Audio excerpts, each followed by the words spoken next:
네, 안녕하십니까. 오늘도 영상을 하나 찍어볼까 합니다. 곧 크리스마스가 다가오는데, 저야 아무 일정도 없지만, 여러분들은 부디 좋은 크리스마스 보내셨으면 좋겠고, 오늘도 여지없이 나무위키를 하나 읽어볼까 합니다.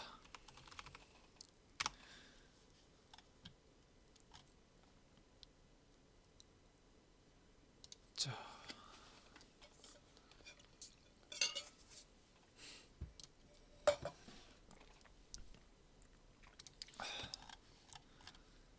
슬렌더맨입니다. 슬렌더맨. 미국의 도시 전설과 그 도시 전설에 등장하는 괴생명체. 주로 숲에서 출몰하며 검은 양복을 입은 깡마른 사나이의 모습을 하고 있는데, 문제는 이목구비가 없다. 일부 사진에서는 팔다리가 많고 달리고 촉수로 걸어다니는 모습이 보이기도 한다. 순간이동, 정신착란, 세뇌, 촉수 공격 등등 쓰는 능력도 많다. 등에 달린 촉수는 평소에도 꺼내놓고 있거나 위험하거나 공격할 때 꺼내거나 아예 촉수가 미구현이 된 모습, 셋 중 하나로 표현되기도 한다. 초기 문명 이전에 자주 목격되어 사파나 기타 기록물들도 그 존재가 증언되었으며 팔다리가 많이 달리고 얼굴이 민둥한 괴물이 아이를 납치해 간다고 하는 묘사는 어느 문명에나 등장한다. 행동이나 목적에 대해서는 알려진 바가 거의 없으며 접촉하는 것만으로도 사람은 정신줄을 놓아버리고 미쳐버리기 일쑤이다. 건물 화재나 아동 납치 등에 연관된 것으로 보이지만 아직까지는 자세한 것은 불명이다. 깡마른 사나이에 대해 조사하는 사람은 대래 깡마른 사나이의 표적이 돼버린다고 한다. 사실은 미국 포럼 사이트 Something Awful에 있던 초자연적인 합성 사진을 올리는 스레드에 올라온 사진에서 시작된 가공의 도시 전설.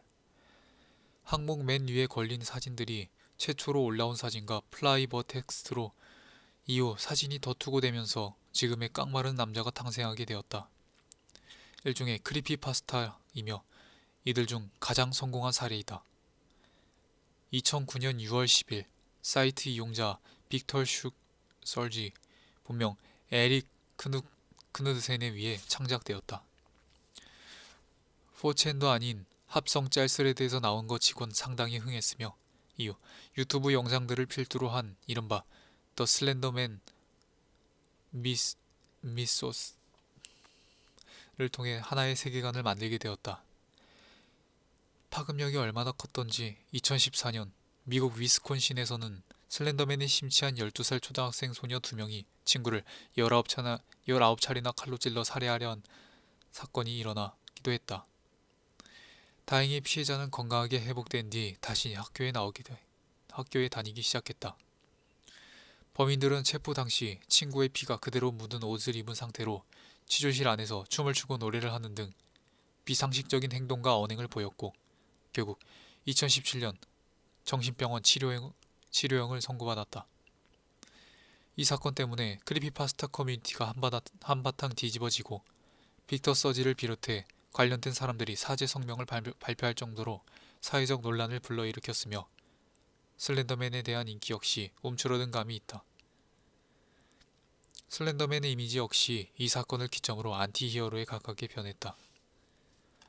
물론 이런 오싹한 소재들이 의뢰 그렇듯 패러디도 많이 된다. 대표적인 예는 아동 납치와 관련되었다는 것을 이용해 페도필리아 내지는 스토커로 몰아가는 것.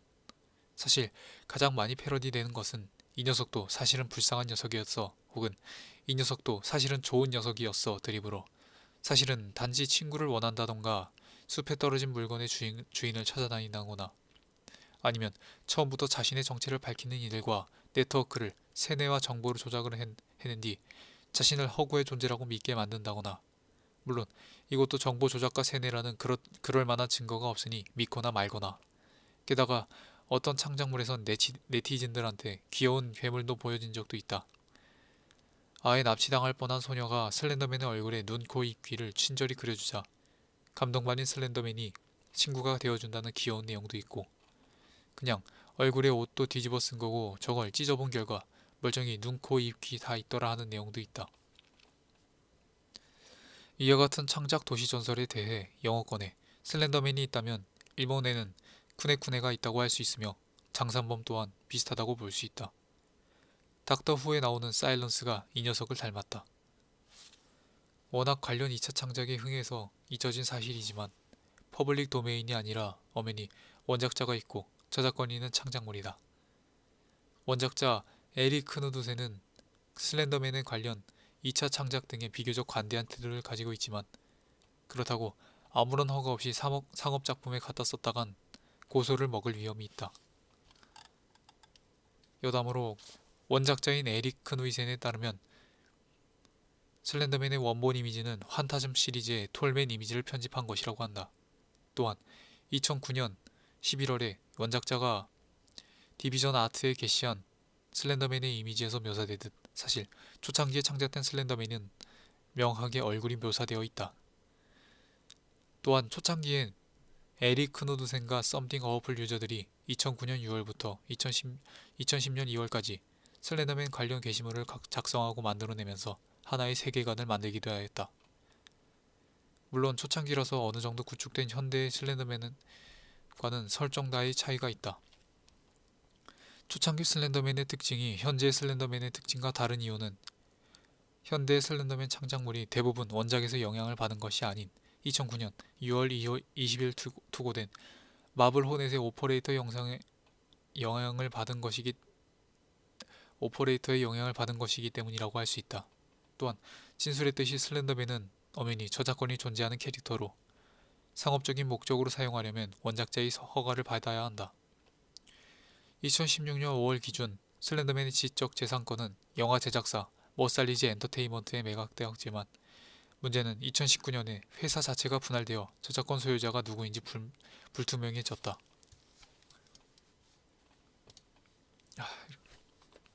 요새는 짧게 읽어도 오늘은 좀 많이 버벅댔네요.